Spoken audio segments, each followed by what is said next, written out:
Hello dear student, welcome. तो admission of partner हम लोग कर रहे हैं, राइट। तो सम छोटा दिख रहा है पर ये खतरनाक है, क्योंकि इसमें बिल्डिंग ओवर वैल्यू भी बोला है, अंडर वैल्यू भी बोला है और अलग से ट्रीटमेंट भी किया है, राइट। तो अच्छे से सम को प्रैक्टिस करते हैं। तो सबसे पहले एडमिशन ऑफ पार्टनर में क्या करेंगे, दो पार्टनर है, रेशियो 3:1 ओल्ड रेशियो। क्या क्या एडजस्टमेंट है पहले टिक मार्क करेंगे। बिल्डिंग पे एडजस्टमेंट, चलो लाइन छोड़ेंगे। स्टॉक पे एडजस्टमेंट है और डेटर्स पे एडजस्टमेंट है, बस। ओके, तो हम लोग कैश और गुडविल अकाउंट नहीं बनाएंगे, अपन डायरेक्ट सम सॉल्व करेंगे। वो ऑप्शनल रहता है, तुम्हारे पास चॉइस है बनाओ या नहीं बनाओ। ओके, तो सबसे पहले आपको मालूम होना चाहिए एडमिशन में ये तुम्हारा profit and loss adjustment account. Okay, ये कैपिटल अकाउंट है, तीन पार्टनर शर्मा है, वर्मा है, धर्मा आ रहा है। ओके, तो तीन पार्टनर है और ये तुम्हारा बैलेंस शीट। ओके, तो सबसे पहले हमेशा याद रखो कैश को लिखने का ब्रैकेट में। ओके, नया पार्टनर रोकड़ा लाएगा तो ऐड करेंगे और पैसा जाएगा तो माइनस करेंगे। ओके, ऐसा कुछ होता है। तो रेशियो 3:1 है, तो इधर लिख देता हूँ, काम आएगा। ओके, 3:1 नीचे वर्किंग नोट अपन करेंगे। तो सबसे पहले दिया बिल्डिंग। तो बिल्डिंग क्या होता है, एसेट्स होता है। तो बिल्डिंग को किधर लिखेंगे, एसेट्स में ही लिख देंगे ना। बिल्डिंग कितना हज़ार है, 60,000। एडजस्टमेंट है बाद में खेलेंगे। ओके, बिल्डिंग के बाद क्या दिया है, स्टॉक। स्टॉक का अमाउंट कितना दिया है, 40,000। तो स्टॉक भी क्या होता है अपना, एसेट्स है। इंदर कॉलम में क्यों लिखा, क्योंकि इस पर एडजस्टमेंट है। स्टॉक के बाद डेटर्स दिया है, डेटर्स पे भी एडजस्टमेंट है तो उसको भी सॉल्व करना पड़ेगा। तो डेटर्स का अमाउंट कुछ दिया है 31,000। ओके, 31,000 कस्टमर से पैसा आने वाला है। इधर दिया है कैश, कैश दिया 4,000, मतलब इनके पास 4,000 रोकड़ा था। दो पार्टनर थे, तीसरा आने के पहले 4,000 कैश था या तो बैंक बैलेंस, इसको ब्रैकेट में लिखेंगे। ओके, फिर लाइबिलिटी की पोस्टिंग करेंगे। तो कैपिटल में शर्मा और वर्मा ये 60,000 50,000। तो कैपिटल अकाउंट में लिखेंगे कैसे, बाय बैलेंस ब्रॉड डाउन 60-50। तो लिखेंगे by balance brought down, Sharma के कॉलम में 60,000, वर्मा के कॉलम में 50,000। अभी तक धर्मा एंट्री मारा नहीं है।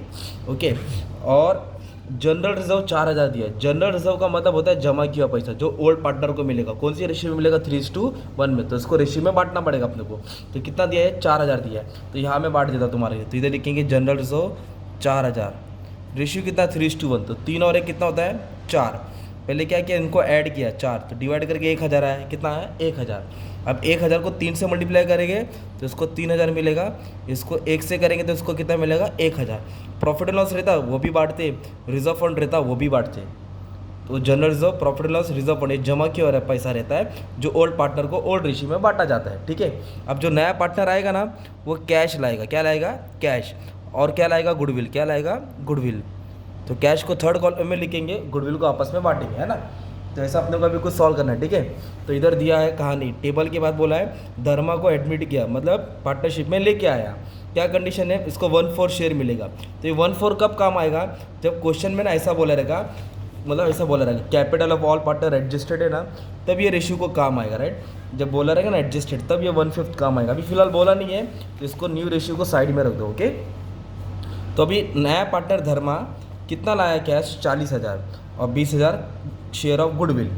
तो 40,000 कैपिटल। तो कैपिटल को कैसे लिखेंगे, बाय कैश करके लिखेंगे। क्या लिखेंगे, बाय कैश। और कौन ला रहा है पैसा, धर्मा ला रहा है। तो इधर एक लिखेंगे 40,000, सिंपल।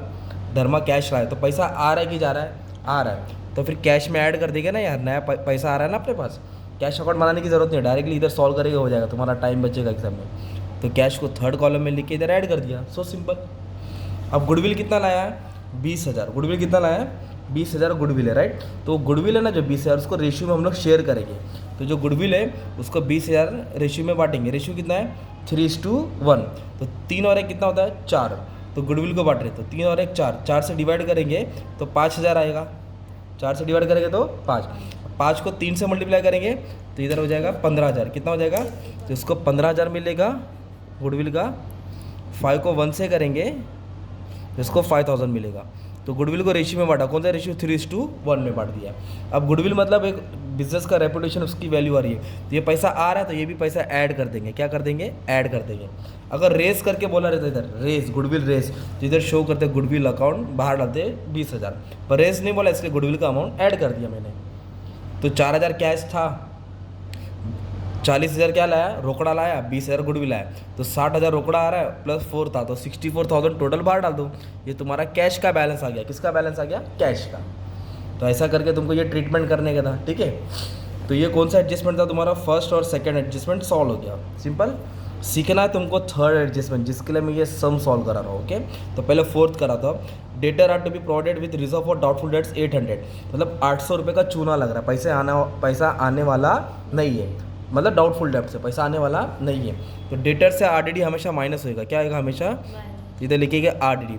तो कितना रुपया नहीं आने वाला है, 800, तो 31,000 से 800 माइनस करेंगे, इधर आएगा 30,200। ओके, इतना ही अमाउंट कस्टमर से आएगा। अब माइनस क्यों किया है, क्योंकि ये पैसा आने वाला नहीं है।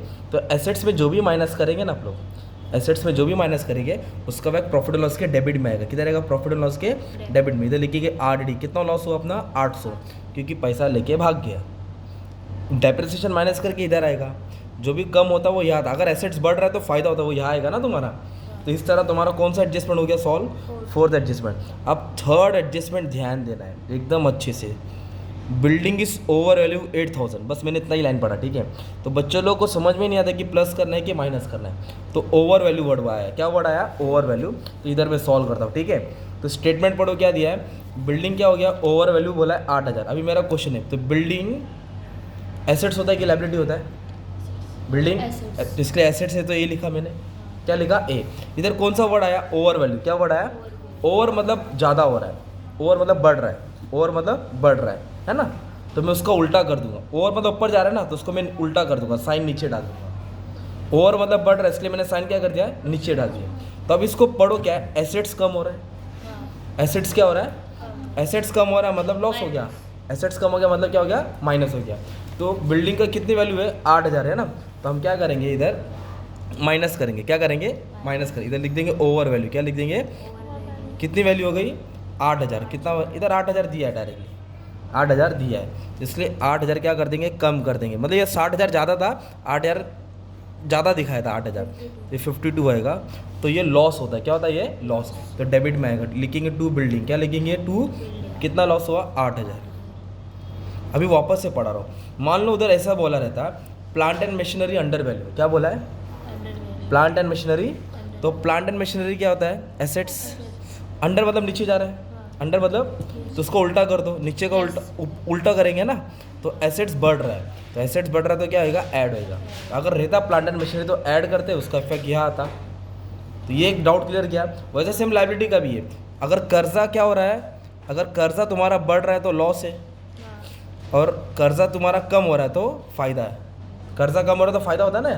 तो अभी ये फिलहाल था नहीं, मैं ये भी डिस्कस करूँगा सम खत्म होने के बाद। अभी इधर सबसे मेन सीखना है ये, स्टॉक की वैल्यू अंडर वैल्यू हो गई कितनी परसेंट, 20%। अभी इधर अमाउंट नहीं दिया है, तो पहले पढ़ता हूँ। स्टॉक क्या होता है, एसेट्स होता है, और इधर क्या वर्ड आया, अंडर। अंडर मतलब क्या होता है, कम, कम मतलब नीचे, तो उल्टा करने का उसको। तो एसेट्स बढ़ रहा तो क्या आएगा, प्लस होएगा। तो क्या प्लस करना, अमाउंट तो दिया ही नहीं है ना इसमें, तो आपको अमाउंट ढूंढना पड़ेगा। तो अमाउंट कैसे ढूंढेंगे, स्टॉक का अमाउंट कितना है, 40,000। तो कैलकुलेशन इसका ऐसा होता है, ओवर वैल्यू और अंडर वैल्यू का कैलकुलेशन। इधर अमाउंट दिया है 40,000, राइट, एक 100 इधर डालने का और एक 100 इधर डालने का, हमेशा ओवर वैल्यू अंडर वैल्यू में ऐसा सॉल्व करने का। अब इधर क्या बोला है, अंडर वैल्यू, क्या बोला है, अंडर का मतलब क्या होता है, इधर 20% कम करना पड़ेगा। कैलकुलेशन में 20% क्या करेंगे, अगर ओवर वैल्यू बोले रहेगा तो कैलकुलेशन में 20% बढ़ा देंगे। मतलब हम लोग सॉल्व करके अमाउंट ढूंढ रहे हैं, प्लस माइनस नहीं कर रहे हैं, इसका कैलकुलेशन सिखा रहा हूँ। तो वापस से पहले 40,000 लिखा मैंने, इंटू 100, 40,000 किसका, क्योंकि स्टॉक का 40,000 बोला ना। और इधर क्या, 100 में से 20 को क्या करेंगे, कम करेंगे। तो अंडर वैल्यू की कैलकुलेशन में 20% दिया है, तो नीचे 80% आएगा, कितना आएगा, अगर इधर 10% दिया तो इधर 90 आएगा, अगर इधर 25 दिया तो इधर 75 आएगा। अगर ओवर वैल्यू बोला रहता, क्या बोला रहता, तो 20 है तो नीचे 120 आएगा, अगर 10 है तो इधर 110 आएगा। तो अभी क्या बोला, अंडर वैल्यू, इसलिए मैंने कम कर दिया। तो जब इसको सॉल्व करूँगा ना, तो आंसर 50,000 आएगा। कितना आएगा, इसको सॉल्व करके आंसर 50 आया। स्टॉक की वैल्यू कितनी दी है, 40, और वैल्यू कितनी हो गई, 50। तो वैल्यू कम हो रही कि बढ़ रही है, कितना वैल्यू बढ़ गई, 10,000। इसलिए 10,000 क्या करेंगे हम लोग, ऐड करेंगे ना। अभी तो हमने पढ़ा एसेट बढ़ रहा तो फायदा होएगा। तो स्टॉक 40 से कितना हो गया, 50 हो गया। देखो ना, स्टॉक 40 से कितना हो गया, 50। स्टॉक की वैल्यू 40 से 50 होगी, तो कितनी वैल्यू बढ़ गई, 10,000। तो 10,000 क्या हो गया, अंडर वैल्यू हो गया, क्या हो गया, अंडर वैल्यू। तो ऐसा कैलकुलेशन सीखना पड़ेगा तुमको। तो 10,000 फ़ायदा हो गया, इसलिए किधर आ जाएगा, क्रेडिट में आ जाएगा। किधर आ जाएगा, 10,000 है ना। अगर ऐसा बोला रहता, क्रेडिटर्स ओवर वैल्यू, क्या बोला है, क्रेडिटर ओवर वैल्यू। क्रेडिटर क्या हो रहा है, ओवर वैल्यू। तो क्रेडिटर अगर ओवर वैल्यू बोला तो क्रेडिटर्स क्या होता है, लाइबिलिटी होता है।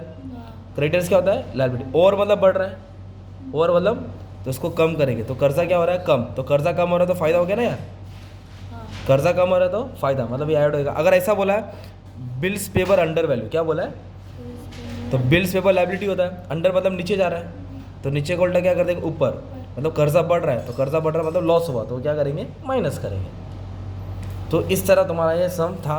अब इसको कैलकुलेशन करके अपने को सॉल्व करने गए। तो ये 10,000 ज़्यादा कि 8,800 ज़्यादा, 10 तो 10 को दोनों तरफ लिखने का। 10,000 में से 8,800 माइनस करेंगे, 1,200 है। ये फ़ायदा हो गया, इधर लिखेंगे टू पार्टनर्स कैपिटल, क्या लिखेंगे, टू, दो लोग को मिलेगा है ना, शर्मा और वर्मा को मिलेगा। क्या रेशियो है, 3:1। क्या रेशियो है, 3:1। तो 1200 को 4 से डिवाइड करेंगे तो 300 आएगा, मतलब इसको 900 मिलेगा और इसको कितना मिलेगा, 300। अब ये डेबिट है तो किधर आएगा, क्रेडिट में। डेबिट से किधर आएगा, क्रेडिट। तो इधर लिखेंगे by profit and loss adjustment account, bracket में लिखेंगे प्रॉफिट। कितना प्रॉफिट हुआ, इसको 900 हुआ, इसको 300। अब इसको बैलेंस करके जो भी अमाउंट आएगा वो बैलेंस शीट में आप क्या कर देंगे, ट्रांसफ़र करेंगे, इसको ऐड करेंगे। ओके, इसको ऐड करके जो भी बैलेंस आएगा इधर लिखेंगे, इसको ऐड करके जो भी बैलेंस है इधर आएगा, इसको जो भी आएगा इधर डाल देंगे। ये पूरा बैलेंस किधर आ जाएगा, तुम्हारा लायबिलिटीज़ में आ जाएगा। किधर आ जाएगा, लायबिलिटीज़ में। तो इधर कैपिटल अकाउंट है, क्या ये कैपिटल, किसका, ये वाला बैलेंस इधर डाल देंगे, राइट। और क्वेश्चन में मैंने एक अमाउंट पोस्टिंग नहीं किया था, क्रेडिटर्स था, क्या था, नहीं लिखा। तो क्रेडिटर्स क्या होता है, तो इसको भी यहाँ लिखेंगे, क्रेडिटर्स लायबिलिटी कितना हज़ार था, 21,000 था। फिर टैली करेंगे, अमाउंट तुम्हारा सेम आएगा, मतलब तुम लोग जीत गए है ना। इस तरह तुम्हारा सम सॉल्व होता है, ठीक है। और ये एडमिशन का कुछ 15वां 18वां सम है, जिसके पहले भी 15 सम सॉल्व कर लिया, तो चेक कर लो, अच्छे से स्टडी कर लो, अच्छे से आएगा, ठीक है। इसका स्क्रीनशॉट लेके रख लो। Thank you very much.